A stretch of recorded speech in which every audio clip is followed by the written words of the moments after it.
We are back. Buy, hold, sell. Round 8. Massive week of NRL fantasy. If you went big last week, you are one of the lucky. I went off for about 1,030 points last week, so it's been a good one for me. A couple of these guys we're going to talk about today are guys we've been talking about on the watch list previously. A couple of them were pods last week. They've all jumped up into the buy list. And Tommy Talau, of course, is our usual mascot for the show. Tommy Talau on fire, keeps that spot at Manly. He is rolling. Let's jump right into it, though. So the buyers up here first. And look, a different background for me as well. I'm dialing in from the Gold Coast. I'm at a work event, actually. So I've been a bit in and out. I've been on a boat all day, actually. But we are back to record this, and I'm hopping straight back out and some networking. So look, buyers first. Sammy Walker, 557K. He's been on the watch list for a couple of weeks now. His price is just tantalizing. So he's a guy that's normally worth about 700K. You're getting a big discount on him. Now, for Sammy Walker, I wouldn't overthink this. He is 10 to 15 points of value, and the Roosters have great fixtures as well. So unless you need players of certain positions, Sam Walker's a great option for you. Next guy here, Jaden Brayley, 490K. And yeah, he is a red hot option as well. Brayley is a 53 average without Ponga and a 48 average with Ponga. He is a 50 average across his career when he plays big minutes as well. So 490K, look, you're getting a guy who should be a 50 guy. The only risk to Jaden Brayley is injury. Other than that, he is a surefire, slam dunk, home run, all of the above purchase for NRL fantasy. I'll be grabbing Jaden Brayley 100% for my team. I'm also looking at Sam Walker this week too. Next guy here, Samuel Fainu, 430K. And this is a really dicey one. So Fainu played a role that looked like he might have played 80 minutes last week, minus the sin bin. Now, if he maintains an 80-minute role on the edge for the Tigers, Kapali'i, noteworthy, he got a rest in that game instead of Fainu, then at 430K, he's also middle eligible. That's a cash cow or a mid-ranger, low-end mid-ranger that we can get in the middle section who's got a reliable spot going forward. Now, I've already got John Bateman from last week, so I'm looking at this and thinking it's a bit risky. It's a lot of eggs to put in the Tigers' back row basket, especially with a buy schedule that isn't that crash hot early on. But at the same time, if you need a middle, Sammy Fainu, 430K, you can go much worse. I think he's got a lot of upside at that spot. Don't let the score scare you off because you did have that sin bin in that game. Next up, Ruben Garrick, and he was right up on our buy list last week, or a pod list. I can't remember which one. But I was on NRL.com actually saying that he would beat that 71 break even. I was pretty certain on that. He went off for 85 points. So, yeah, happy with that prediction. Bit of a crystal ball moment for me, which I'm pretty happy with. I didn't get Garrick, though. I went and got Reece Walsh instead, who got 64, so I'm not unhappy with that and has great fixtures coming up. But Ruben Garrick, he's been red hot. 547K, it's a discount for him. I will say, though, a big part of the appeal of why I was really recommending him last week was that Parramatta matchup. Now that edge that he was attacking on there has been leaking a lot of points. He has some pretty tough matchups coming up soon. So he's got in the next 5 games, there's obviously a buy in there. He's got, I think it's the Dolphins, the Raiders, then a set of Panthers, Storm, and Broncos with a buy in between. So the tougher set of matchups for him. I still think he's value, but I wouldn't be selling the house to sort of buy Ruben Garrick. I reckon he's going to have some quiet games in there as well. So just keep an eye on him. If you didn't get him last week, don't be selling out to get him this week. But if you do need that player for wing fullback and center, great option through the origin period. Max Plath is the last one here, 611K. This is one where I've had him in a few draft leagues for quite a while now. I wanted to see how the minutes played out. We didn't really get a great image of how those minutes are going to work because Kenny Bromwich got hurt so early in that game. But at the same time, 611K, 65 minutes. So I think it was 57 points. He's doing well. Look, 611K is a price where you got to move now or never, really, on this guy. But I like the look of the Dolphins' buy schedule a lot. I like the fact that Flagler is out for a bit longer and he will be an origin player when he does come back. And I like the fact that you can play Plath at half or at middle, which we need that flexibility because in those major buy rounds, rounds 13, 16, and 19, you only get to play the starting 13 from your team and you don't get to play a bench. So you need that dual position. So, yeah, from my side, I'm going Jaden Brayley and Max Plath personally. But if I can find a way to get Sam Walker in, I'll get him too. And then Fainu and Garrick are sort of nice to have in my mind. On the pod side of things, look, I'm going to throw Jolliffe in here again. He's been on our list for about 5 weeks now. He's about 150K more than he was when we first started talking about him. But this is probably the last week you can get him. 674K, he's probably a 50 to 55 average if he's playing that role. The role is a little risky. I actually am not certain that he'll keep that big minute role for the Titans long term. So I'm a little worried about that, especially as Dave Fafita moves into a bigger minute role. But he's looked rock solid. Like there's nothing in his game that's making me think that. It's more just that the Titans are sort of struggling and they might make some changes at some point. But they get their first win. So maybe Jolliffe holds on. 674K, big pod. He's got 1% owned as well. Next one here, Johnny Bateman. And Bateman has a bit more pedigree in that lock spot than Jolliffe does. So Bateman cranked out a 60. He could have gone a lot higher. I think he was about 64 points in this game. He moved to center for the last 10 minutes, dropped a few points there. But he would have gone 70 plus if he didn't move to center in that game. So I'm looking at Johnny Bateman. I've got Johnny Bateman right now, but at 642K, now's the time to go get him. He's playing lock. He makes a ton of tackles in that position. Probably about a 55 average in that spot. Can float up to 60 if he stays fit. But he does obviously have a little bit of an injury in his game as well. Britton Nakora, 59 points. He was on our list last week as well. And Sorensen, obviously noteworthy. He got injured at training during the week, so he's been taken off. But for Nakora, 59 points, 608K. He's at a nice price. He's going to boost up next week if he goes well this week. So you can have a shot at Nakora. Plus of John Bateman is that he'll be middle eligible after that first major buy round. So that's the part of him that makes him a bit more attractive to me because we have a lot of edges. We don't have a lot of middles. Dylan Edwards is the next guy here, and he is a poorly kept secret.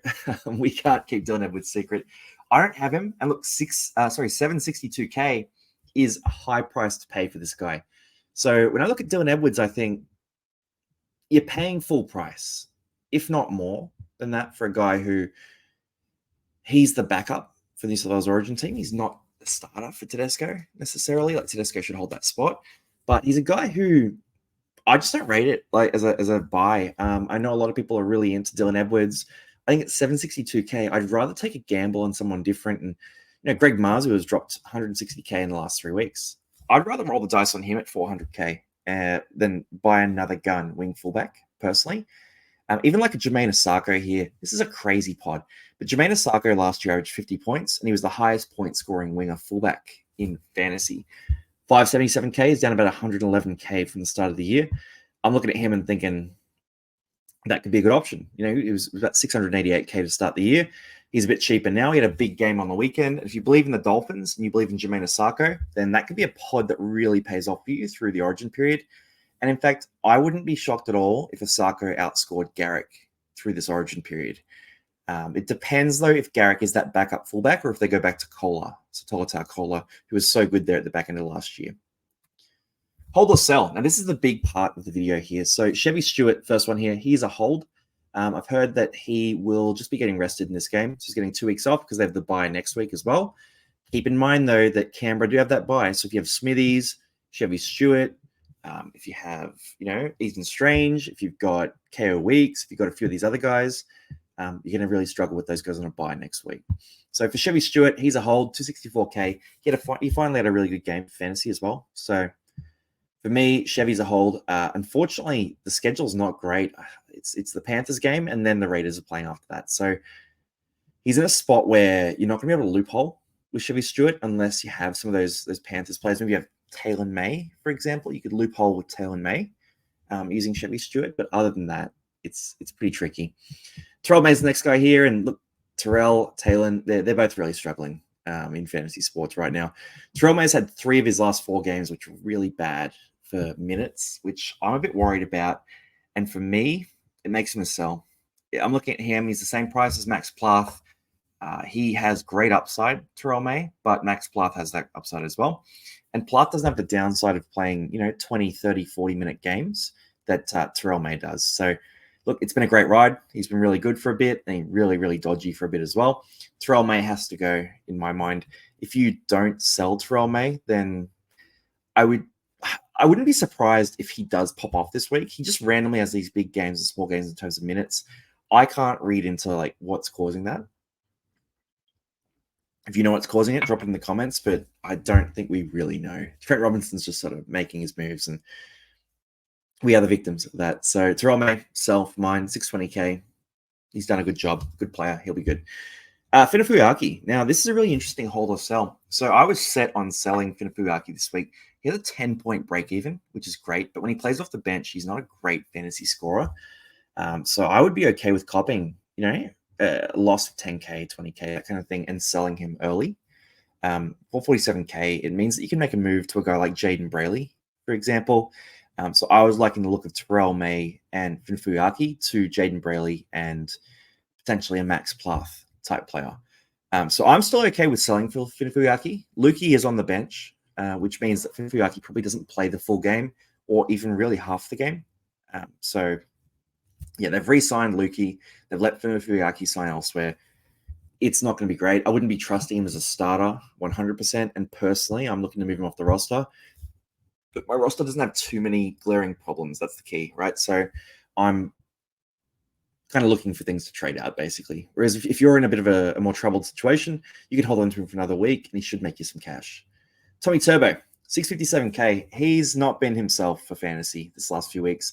Had a double, scored 52, had a really quiet game last week. We did call it again, so we were talking about what's going to happen. My call was that the Manly outside backs would pop off and Turbo would get shut down by Parramatta, and that's sort of what happened. But he also hasn't really been playing with that same intent we expect from Turbo as well. If you've got Turbo, he'll play Origin this year. He's 657K. He's going to drop in cash.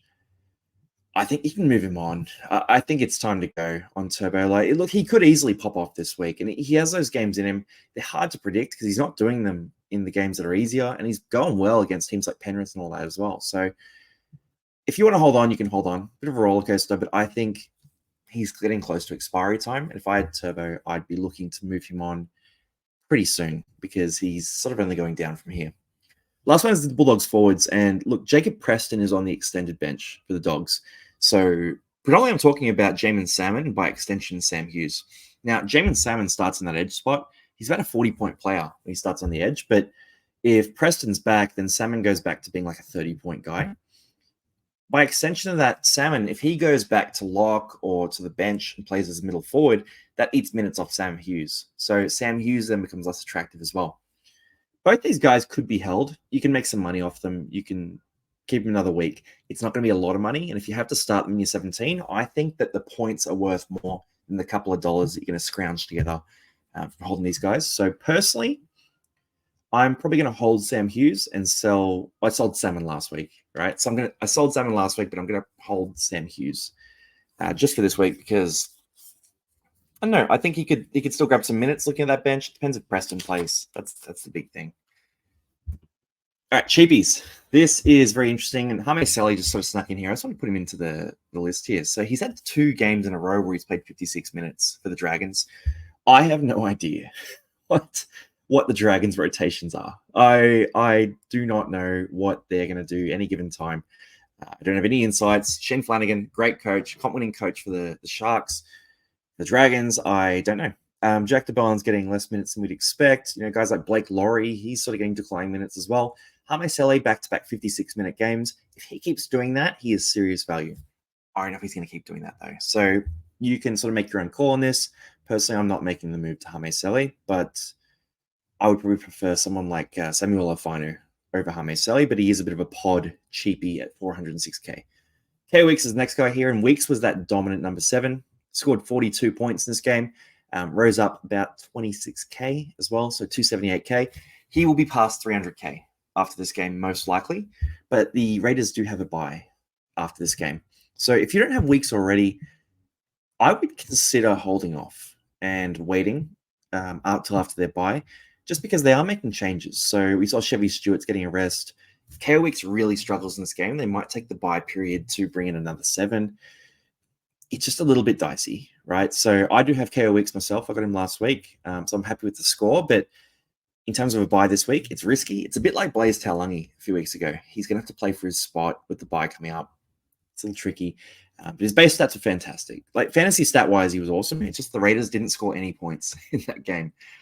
So I wonder how solid their spine is in terms of job security.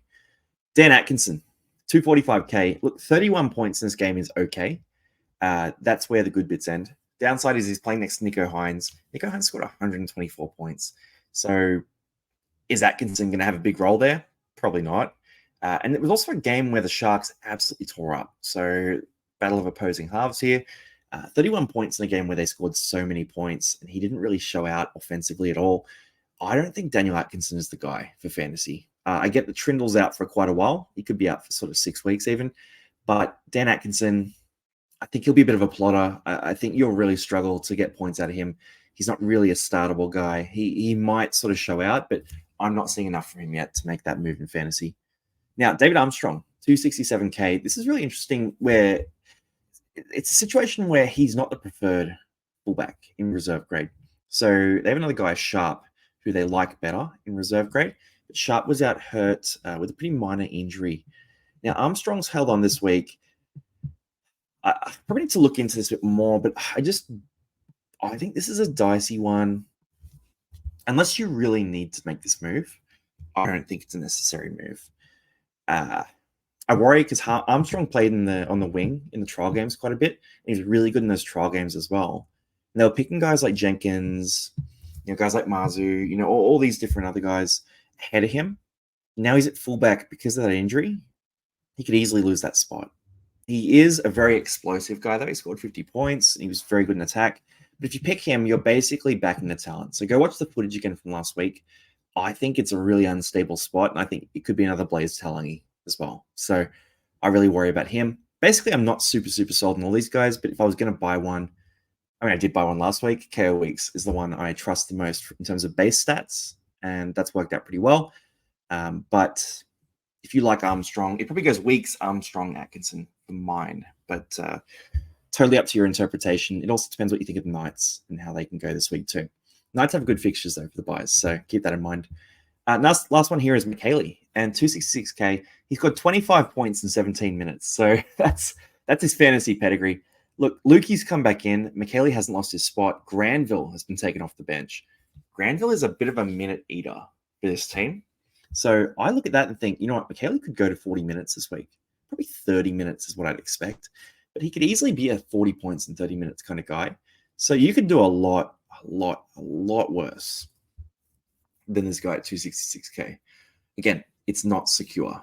There's no job security in this one for McHaley, but at the same time, I don't mind this shout. If you like this option, fire away, go ahead. I rate it. Watch list. Now, this is the list that had Sam Walker on it last week, so it's worth paying attention to. A few guys here that we think might rise up. Simonson was on here last week too. He's at the bottom there. He scored like 50 plus points in that game on the wing. What I'm watching for here is if he's at 408K and he moves back to center after the bye round, I'm very, very interested in Simonson.